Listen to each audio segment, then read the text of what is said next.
மாண்புமிகு பிரதமர் அவர்கள் டெல்லியில் இருந்துதான் ஆட்சி செய்ய முடியும், சென்னையிலிருந்து ஆட்சி செய்ய முடியாது என்பது முதல்வருக்கு தெரியாதா? Not for just one family. தள்ளுறீங்களா தம்பி? இப்பதான் நான் வர்றேன். வர்றவங்க எல்லாம் ரோட்ல போறவங்க, தபால் போட வந்தவங்க, ஏன் இருப்பா தள்ளுங்கப்பா. விஜய்க்கு செயல்பாடே கிடையாதுங்க. விஜய் செயல்பாடை பத்தி பேசிட்டு என்ன செயல்பாடு பண்றாரு? இதை மாட்டி விட்டு கட்சி விட்டு நீக்க பாப்பீங்க. அது ஒரு மர்மம் மாளிகை மாதிரி. ஸ்விக்கில எடப்பாடியார் ஜி, எடப்பாடியார் ஜி, எடப்பாடியார் ஜி என்ன பூனை அது இதுன்னு வைக்கிறாங்க. கோல்டு வின்னர் அம்மாக்களின் நம்பிக்கை. வெல்கம் டு பாலிடிக்ஸ் பேசுறாங்க.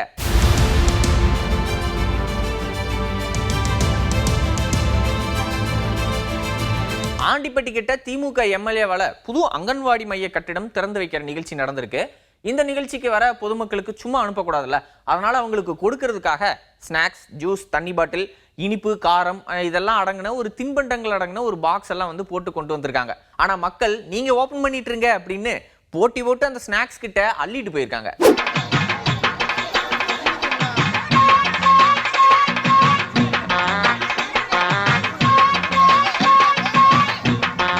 கரூர் சம்பவத்துக்காக சிபிஐ விசாரணைக்கும் பாஜகவுக்கும் எந்த சம்பந்தமும் இல்ல, அது வேற இது வேற அப்படின்னு சொல்லியிருக்காரு அதிமுக முன்னாள் அமைச்சர் கடம்பூர் ராஜு. விஜய் வந்து 15 டெல்லியில் ஆஜராக சொல்லியிருக்காங்க. அது நெருக்கடி கொடுத்து தான் போச்சு சொல்றாங்கன்னு பேசப்படுது. சிபிஐ விசாரணைங்கிறது இன்னைக்கு யாரும் கரெக்டாக சரியாக சொல்லியிருக்காங்க. மாண்புமிகு நயனார், மரியாதை நயனார் நாயந்திரன் நினைக்கிறேன். அவர் வந்து தேர்தல் ஆணையம், இந்த அமலாக்கத்துறை, நீங்கள் சொல்லுவோம் சிபிஐ, இதெல்லாம் தனியான அமைப்புகள். அதற்கும் அரசியலுக்கோ அரசுக்கோ சம்மந்தம் கிடையாது. ஒரு வழக்குன்ற வந்த நேரத்தில் இன்றைக்கி கோர்ட்டு, இப்போ நம்ம இங்கே வழக்கு பதிவு, காவல் நிலையத்தில் வழக்கு பதிவுப்படுது, ஒரு கோர்ட்டு கிடைக்காங்க. அந்த வழக்கின் தன்மையை பொறுத்து அது இங்கே சார்பு நீதிமன்றமாக இருக்கலாம், இல்லை மாவட்ட நீதிமன்றமாக இருக்கலாம், இல்லை உயர் நீதிமன்றமாக இருக்கலாம். சில பேர் அதையும் தாண்டி உச்ச நீதிமன்றம் செல்லும்போது அந்த வழக்கின் தன்மையை பொறுத்து அந்த நடைபெறுகின்ற இடம் இருக்குது. அதே போல் அந்த வழக்கின் தன்மையை பொறுத்து சிபிஐ வழக்கு பதிவு செஞ்சுருக்கு. சிபிஐ வழக்கு அவர் புதுசு இல்லை, 2 தடவை போய்ட்டு வந்துட்டார். 2 வட்டம், ஒரு வட்டம் போனார், 2 முறை போயிட்டார்னு நினைக்கிறேன். இது 3வது வட்டம் சம்மன் வந்துட்டு போகிறாரு. இதுக்கு அரசியலும் எதுவுமே இருக்க மாதிரி எனக்கு தெரியல. ஏன்னா ஒரு சம்பவத்தை சிபிஐ சொன்னாங்க, சிபிஐ எடுத்தாச்சு. சிபிஐ எடுத்தால் யாராக இருந்தாலும் என்ன, அது எந்த உயர்ந்த இடத்துல இருந்தாலும் வழக்கு என்று வருகின்ற நேரத்தில் அதை சந்திப்பதற்கு தயாராக இருக்க வேண்டும். சிபிஐ விசாரணையில் நிறைய பேர் தமிழக அரசியல்வாதிகளை நிறைய பேர் சிபிஐ விசாரணை எதிர்கொண்டு தான் இருக்காங்க. சம்மன் வரும், அவங்க போவாங்க, விளக்கம் அளிப்பாங்க. அது ஒரு வழக்கமான நடைமுறை தானே ஒன்று தான். இதுக்கு அரசியலுக்கும் சம்மந்தப்பட்டது சரியாக இருக்காது. எங்க கூட்டணி சைலண்டா இருக்குன்னா திமுக கூட்டணி அதை விட சைலண்டா இருக்குங்கிறேன் அப்படிங்கிறாரு. அதாவது தேர்தல் வந்து ஒரு சில நாட்கள் அறிவிப்பாக இருக்குது. ஆமாம், இன்னும் வந்து ஏடிஎம்கே பிஜேபி கூட்டணி அமைதியாக இருக்க, ஒரு திமுக கூட்டணி அதை விட அமைதியாக இருக்குது. திமுக கூட்டணி எந்த கூட்டணியில் இப்போ யாருக்கு, இப்போ திமுக கூட்டணி யாருமே உள்ள கூட்டணி, நாங்களாவது புதிதாக அமைத்த கூட்டணி. ஏன்னா பாராளுமன்றத்தில் நாங்கள் தனியாக நின்னோம். இவங்க திமுக பொறுத்தளவில் 2019 பாராளுமன்ற தேர்தலே இந்த கூட்டணி உருவானது. அதற்கு பிறகு 2021 சட்டமன்ற தேர்தலில் சந்தித்தாங்க இதே கூட்டணி.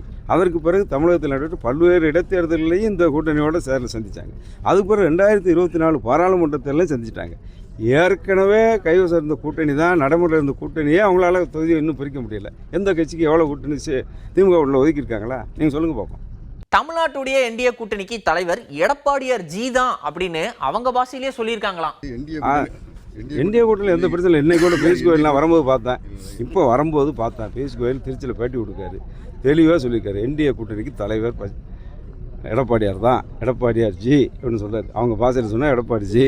அவர் தலைமை இன்னைக்கு தனிப்பெருமான அப்சல்யூட் மெஜாரிட்டியில் வெற்றி பெறுவாங்க, அவங்க ஆட்சி அமைப்பாங்க, அவர் தான் முதலமைச்சருங்கிற வரைக்கும் சொல்லிட்டாங்க. அது தெளிவாக இருக்குது எங்கள் கூட்டணி. என்னதான் தந்தைக்கும் மகனுக்கும் பெரிய போர் நடந்துகிட்டு இருந்தாலும், கட்சியே 2ஆ விரிசல் விட்டு இருந்தாலும், ஃப்ளக்ஸ் பேனர்னு வந்துட்டா ஐயா படத்தோட எங்க சின்னையா படத்தையும் போட்டாதானே நல்லா இருக்கும் அப்படின்னு திருச்சியில் இன்னைக்கு பிரதமர் மோடி பங்கேற்கிற என்டிஏ கூட்டணி மாநாட்டில் பாமக சார்பா ஃப்ளக்ஸ் பேனர் வச்சிருக்காங்க. இதுக்கு எதிர்வினை தந்தை பக்கம் இருந்து அநேகமா நாளைக்கு வந்தாலும் வரலாம் வாய்ப்பு இருக்கு. ஏன் சொல்றேன்னா, போன மீட்டிங்ல இதே மாதிரி வச்சாங்க, அதுக்கும் பயங்கரமா எதிர்வினை வந்துச்சு.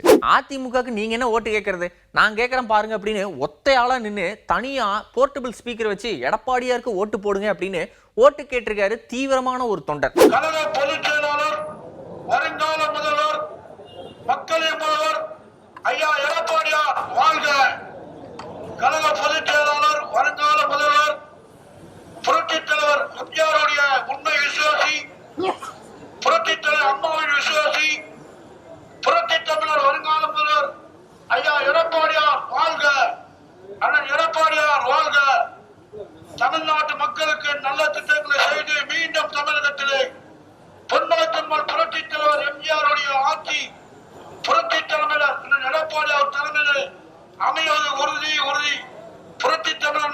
எடப்பாடியார் அவர்கள் சுற்றுமுறை செய்யும் போது அனைத்து இந்திய அண்ணா திமுக கூட்டணி 210 தொகுதியில அமோக வெற்றி பெறும் சொன்ன புரட்சி தமிழர் எடப்பாடியார் எம்ஜிஆர் சின்னம் இரட்டை இலை. அறிவாலயம் ஒரு மர்ம மாளிகை மாதிரி. அங்க என்ன நடக்குதுன்னு வெளியே யாருக்குமே தெரிய மாட்டேங்குது. தொகுதி பங்கீடு முடிஞ்சிருக்குன்னு நீங்க தான் சொல்றீங்க, ஆனா ஒண்ணுமே வெளியே வர மாட்டேங்குதே அப்படின்னு அதை தெரிஞ்சுக்கிறதுக்காக அதிமுக முன்னாள் அமைச்சர் செல்லூர் ராஜு ரொம்ப பயங்கர எக்ஸைட்டிங்கா இருக்காரு. நீங்க தான் சொல்றீங்க தொகுதி பங்கெல்லாம் முடிச்சுட்டாங்கல்ல, இன்னும் அங்க பார்த்தா ஏகப்பட்ட அங்க வெட்டு குத்து நடக்குதுன்னு சொல்றாங்க. நீ வெளியே உலகத்துக்கு தான் அது வெளியே தெரிய மாட்டேங்குது. அது ஒரு மர்ம மாளிகை மாதிரி. கலைஞர் மாளிகை ஒரு மர்ம அறிவாலயம் வந்து அங்கே என்ன நடக்குதுன்னு நீங்களும் கேட்க மாட்டீங்க. நீ உங்களாலையும் படம் பிடிக்க முடியாது. கசிய மாட்டேது. என்ன பூனை அது இதுன்னெலாம் வைக்கிறாங்க. என்ன பூனை என்ன கருப்பு பூனை அது இதெல்லாம் போடுவீங்க, கழுகு பார்வைன்னெலாம் போடுவீங்க. ஒன்றும் போட மாட்டேன்றீங்களா, ஒன்றும் வரமாட்டேங்குது. ஆனா இங்க பாருங்க, எங்க அதிமுக கூட்டணியில எங்க பொதுச் செயலாளர் விளக்கமா சொல்லிட்டாரு. விளக்கமா திரும்பியும் சொல்லுவாரு, இங்க சீட்டு முக்கியம் இல்ல, எண்ணம் தான் பெருசு அப்படின்னு சொல்லியிருக்காரு. அப்படின்னு அதிமுகவோட சீட்டு தாராளமா கூட்டணி கட்சிக்கு கொடுப்பாங்க போல. எங்கது எதுனாலும் சரி எங்கள் பொதுச்செயலர் நல்ல விளக்கமாக சொல்லிடுவார், விவரமாக சொல்லுவார். எங்கள் பொதுச்செயலாளர் ஏற்கனவே சொல்லிட்டார். எங்கள் பொதுச்செயலாளர்னு சொல்லிட்டா நம்முடைய பாரதிய ஜனதா தலைவர்களும் சொல்லிட்டாங்க. இங்கே சீட்டு அல்ல, இங்கே எண்ணம் தான் பெரியது. முதலமைச்சர் ஆகிறதுக்கு முன்னாடியே எங்க தலைவர் எவ்வளவு பெரிய விஷயத்த பண்ணியிருக்காரு பாத்தீங்களா அப்படின்னு மதுரை மக்களுக்கு குட் நியூஸ் சொல்லியிருக்காரு அதிமுக முன்னாள் அமைச்சர் செல்லூர் ராஜு. மதுரை மக்களுக்கு ஒரு இனிப்பான செய்தி. மதுரை மக்களுக்கு மட்டுமல்ல, இங்கே இருக்கிற வணிகர்கள், மதுரையை சுற்றி இருக்கிற வியாபாரிகளுக்கெல்லாம் ரொம்பவும் மகிழ்ச்சியை தரக்கூடியது நம்முடைய சர்வதேச விமான நிலையமாக எங்களுடைய முன்னாள் முதலமைச்சர், கழக பொதுச் செயலாளர், புரட்சி தமிழர், வருங்கால தமிழகத்துடைய முதலமைச்சருமான அண்ணன் எடப்பாடியாருடைய வேண்டுகோளை ஏற்று பாரத பிரதமர் அவர்கள் இன்றைக்கு அது சர்வதேச விமான நிலையமாக அது உருவாக்கப்படும் என்று இன்றைக்கு அறிவித்திருக்கிறது. நேற்றைய தினம் அறிவித்தது உண்மையிலே எங்களுக்கெல்லாம் ரொம்ப மற்றற்ற மகிழ்ச்சி, மதுரை மக்களுக்கு மகிழ்ச்சி. முதலமைச்சர் ஆகிறதுக்கு முன்னாலே ஒரு மாபெரும் மிகப்பெரிய மக்களுடைய கோரிக்கையை நிறைவேற்றி கொடுத்த அது ஒரு பெரிய சாதனை எங்களுடைய புரட்சி தமிழர் எடப்பாடியார் கழக பொதுச் செயலாளருக்கு உரித்தாகும். இதற்காக அவருக்கு மதுரை மக்களின் சார்பாக என்னுடைய நெஞ்சார்ந்த நன்றியை தெரிவித்துக் கொள்கிறேன். அதிமுகவை விஜய் போற போக்குல லெப்ட் ஹேண்ட்ல டீல் பண்ற மாதிரி ஒரு வார்த்தையை கலாய்ச்சிட்டாரு அப்படின்னு அவரை தாக்குன்னு தாக்கி பேசினாங்க அதிமுக முன்னாள் அமைச்சர்கள். இப்ப என்னன்னா அப்படியே சாஃப்ட் ஹேண்ட்லிங் வந்திருக்காங்க. அதாவது விஜய் கூட கூட்டணி பேச்சுவார்த்தை அப்படிங்கிற கேள்விக்கு எங்க கூட தோழமைன்னு வந்துட்டாலே தோல்ல என்ன தலையிலேயே தூக்கி வச்சு கொண்டாடுவோம் அப்படின்னு, அதுதான் எங்களுடைய அதிமுகவுடைய கலாச்சாரம், பண்பாடு, பழக்க வழக்கம் அப்படின்னு சொல்லியிருக்காரு செல்லூர் ராஜு. விஜய் வந்து அதிமுக கூட்டணிக்கு வர மாதிரி பேசிக்கிட்டு இருக்காங்க, அது உண்மையா சார்? ஏன்னா இதெல்லாம் எல்லாரும் பத்திரிகையில் சொல்றீங்க. நீங்க யாருக்கு எங்களை பொறுத்தளவுக்கு தோழமை என்பது அந்த தேர்தல் நேரத்தில் தான், கடைசி நிமிடத்தில் கூட மாறும். எங்களை பொறுத்தளவுக்கு தோழமை மதிக்கக்கூடியவர்கள் தோளில் போட்டு தூக்கி கொண்டு போய் கொண்டாடுவோம். பொதுவாக எங்களுடைய நிர்வாகிகளும் சரி, தொண்டர்களும் பொதுவாக யாராக இருந்தாலும் சரி, அவர்களை நாங்கள் தூக்கி கொண்டாடுவோம்.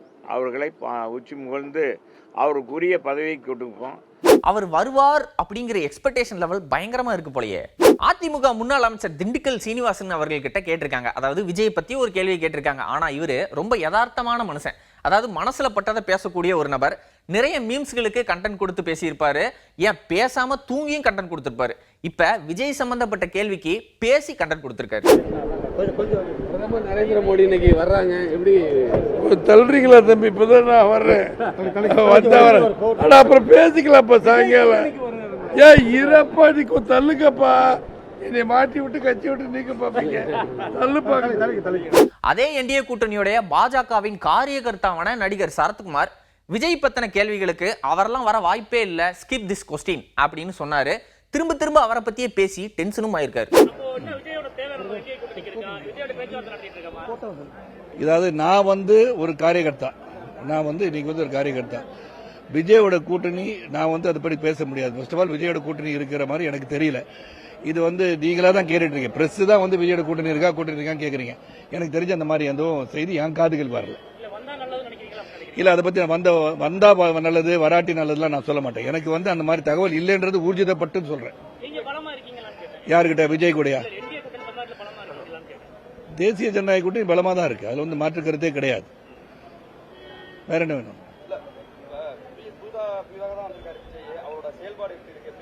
விஜய்க்கு செயல்பாடே கிடையாதுங்க. விஜய் செயல்பாடை பத்தி பேசிட்டு இருக்கு. என்ன செயல்பாடு பண்றாரு? எல்லா திட்டம் என்ன திட்டம் அறிவிச்சுங்க? ஆமா, அது திருப்பி இலவசத்தை பத்தி பேசிட்டு இருக்காரு. அப்ப அவர் வந்து அதெல்லாம் விட்டுருக்கலாம்ல, மற்றவங்க வந்து குறை சொன்ன அவரு அதெல்லாம் விட்டுருக்கலாம். எதுக்கு இலவசத்தை திருப்பி பேசிட்டு இருக்காரு? freebie by economic principles itself, freebie should not be allowed. But நம்மளுக்கு வந்து மக்களுக்கு தேவைப்படுவதற்கு நம்ம இலவசங்கள் கொடுக்கிறோம். ஆனா இவர் மட்டும் இந்த தேர்தல் அறிக்கை இலவசத்தை பத்தி பேச வேற எதுவும் சொல்ல வேண்டாம். புதிய கொள்கைகள், புதிய ஆட்சி முறை கொண்டு வருவோம் ஏதாவது சொன்னார், ஒன்றும் சொல்லலையே. First of all, I don't like to talk about Vijay. யாரு? First of all, ஊழல் ஆட்சி கொடுப்போம்னு அவர் சொல்லணும். வேற என்ன சொல்ல முடியும் அவரால்? என்ன சொல்ல முடியும் சொல்லுங்களேன்? அவர் சொல்லிட்டு இருக்க வேண்டிய கடமை. அவர் கட்சி ஆரம்பிச்சார், வேற என்ன சொல்லுவாரு? அவ்வளவுதான் சொல்ல முடியும் அவரால், வேற எதுவும் சொல்ல முடியாது அவரால். எஸ் நோ பாலிசிஸ், அவர் கொள்கைகள் கோட்பாடுகள் எதுவும் இல்லாத ஒரு மனிதன் அவர். எல்லா பக்கமும் அவருக்கு நான் 1996 போகும்போது இளைஞர்கள் இதோட இளைஞர்கள் கூட்டம் வந்திருக்கு. அப்ப நீங்களா இல்ல இல்லையா? சோசியல் மீடியாவும் கிடையாது. அதெல்லாம் கூட்டத்தை வச்சு ஒன்றும் கனெக்ட் பண்ண முடியாது. இது அரசியல் களம் செல்லும் போது அங்கே என்ன நடக்குது, நிலவரம் எப்படி இருக்கும் என்பதை நீங்கள் சென்ற பிறகு பார்க்க வேண்டிய ஒன்று. அவருக்கு அரசியல் வருவதை நான் வரவேற்கின்றேன். ஆனால் கொள்கை கோட்பாடு இல்லாத ஒரு இது ஏதோ பேசிட்டு இருக்காரு, அவ்வளவுதான். நான் தேர்தல் போட்டி போடுவதில்லை பல தடவை சொல்லிட்டேன். என்னுடைய பயணித்தவர்கள் கண்டிப்பாக போட்டி போடுவாங்க. வாங்கட்டுங்க 15%. நீ 15% வாங்குவார் என்று சொன்னால் கூட, உங்க கருத்து கணிப்பு அப்படி இருந்தால் கூட ஒரு சீட்டு ஜெயிக்க மாட்டார் விஜய். அதாவது ஒரு சில கட்சிகள் சீட்டு தான் முக்கியம், இன்னொரு சில கட்சிகள் சின்னம் தான் முக்கியம் அப்படின்னு ரொம்ப ஆர்வமா பார்ப்பாங்க. பட் மதிமுகவை பொறுத்த வரைக்கும் எங்களுக்கு வெற்றி தான் முக்கியம் அப்படின்னு சொல்லி ஒரு மனதா முடிவெடுத்திருக்காரு துரை வைகோ அவர்கள். எனக்கு என்னன்னா, இன்னைக்கு வந்து இயக்க நலனை விட தமிழகத்தின் நலன் காக்கப்பட வேண்டும். அதில் வந்து தலைவர் வைகோவும் சரி, இந்த இயக்கமும் கிட்டத்தட்ட 32 ஆண்டுகளாக செயல்பட்டு இருக்கு. அதாவது தலைவர் வைகோவுக்கு பொறுத்து உங்களுக்கு எல்லாருக்கும் தெரியும், 2 முறை கிட்டத்தட்ட ஒரு கேபினெட் பதவி வரும்போது கூட அவர் அதை வேண்டான்னு சொன்னவர். அதனால அவர் மாத்திரம் கிடையாது, இந்த மதிமுக இருக்கிற ஒவ்வொரு தொண்டனும் நிர்வாகியும் பொறுத்த வரைக்கும் ஒரு பொதுநல நோக்கத்தோடு இந்த அரசியலில் ஈடுபட்டிருக்கிறாங்க. அந்த எந்தவித லாப நஷ்டம் இதெல்லாம் பார்க்காம இந்த தமிழகம் நலன், எங்களை தமிழ்நாட்டினுடைய இயற்கை வளங்களை காக்கிறதுக்காண்டி தலைவர் எப்படி அது மாதிரி ஒவ்வொரு நிர்வாகி இருந்திருக்கிறாங்க. அதன் அடிப்படையில் பொறுத்த வரைக்கும் இந்த தேர்தல் வந்து அவங்களுக்கு சீட்டு ஜாஸ்தி. எங்களை பொறுத்த வரைக்கும் என்னன்னா, எங்களால் எந்த பிரச்சனையும் வராது. அதே நேரத்தில் வந்து இங்க தமிழகத்தினுடைய நலன் காக்கும் ஒரு கூட்டணி, அந்த கூட்டணி இருக்கிறதுனால ஒரு நல்ல ஒரு முடிவு எட்டப்படுங்கிறத சொல்ல முடியும். என்னதான் என்டிஏ கூட்டணியில் இருந்தும் ராஜ்யசபா எம்பி சீட் கொடுக்கலனாலும் அதுக்காக கோவிச்சுக்காம நாங்க தான் பலமான கூட்டணி அப்படின்னு நம்பிக்கை தெரிவிச்சிருக்காரு தமிழ் மாநில காங்கிரஸ் தலைவர் ஜி.கே. வாசன். தமிழகத்தினுடைய முதல் அணி அதிமுக என்டிஏ அணி, வெல்லப்போகின்ற அணி எங்களது கூட்டணி தான். எங்களது வெற்றி வாய்ப்பு மிக பிரகாசமாக இருக்கிறது. மற்ற அணிகளெல்லாம் 2, 3 தான். முதல் அணி நாங்கள் தான். ஏற்கனவே அதிமுக என்டிஏ முதல் அணி என்று கூறும்போது இதுதான் வெற்றி அணி, இதில் மாற்று கருத்து இருக்க முடியாது. திருச்சியில என்டிஏ கூட்டணியுடைய பிரம்மாண்டமான மாநாடு இன்னைக்கு நடந்துச்சு. இதுல பிரதமர் மோடி, எடப்பாடி பழனிசாமி அவர்கள், அதே மாதிரி நயினார் நாகேந்திரன் அவர்கள், இந்த மாதிரி என்டிஏ கூட்டணியுடைய முக்கியமான கட்சி தலைவர்கள் எல்லாருமே வந்து பேசியிருக்காங்க. இதே திருச்சி மாநகரத்தில் திராவிட முன்னேற்ற கழகத்தினுடைய மாநில மாநாடு நடந்தது. அந்த மாநாட்டில் நம்முடைய கூட்டணி பற்றி இன்றைய முதலமைச்சர் விமர்சனம் செய்தார்.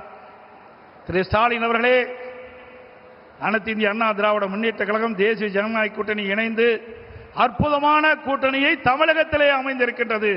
வலிமையான கூட்டணி, வெற்றி கூட்டணி நம்முடைய கூட்டணி.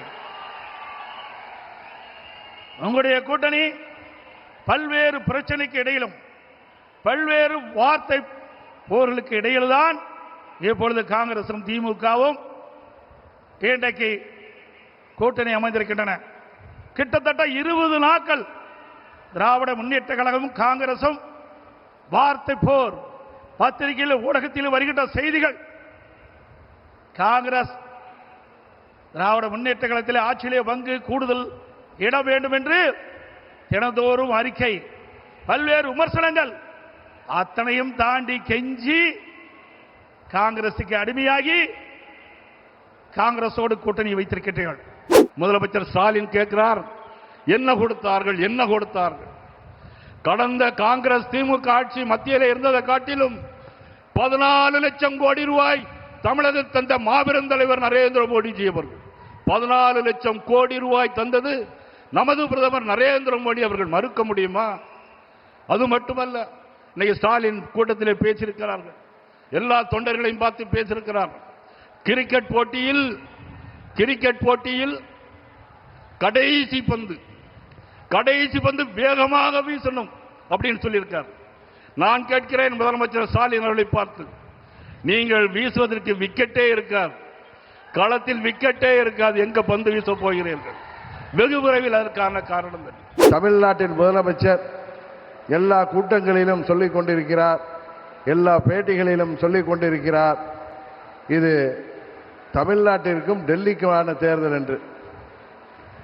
அவருக்கு இந்த நேரத்திலே ஒரு விளக்கத்தை சொல்லிக்கொள்ள நாங்கள் விரும்பப்படுகின்றோம். மாண்புமிகு பிரதமர் அவர்கள் டெல்லியில் இருந்துதான் ஆட்சி செய்ய முடியும், சென்னையிலிருந்து ஆட்சி செய்ய முடியாது என்பது முதல்வருக்கு தெரியாதா அல்லது பயத்தில் பேசுகிறாரா என்று தெரியவில்லை. சொல்வார்கள், அந்த காலத்திலே ரோம் எரிகின்ற நேரத்திலே அதனுடைய மன்னர் நீரோ பிடில் வாசித்தார் என்று. அதைத்தான் இன்று ஸ்டாலின் அவர்கள் செய்து கொண்டிருக்கின்றார்கள்.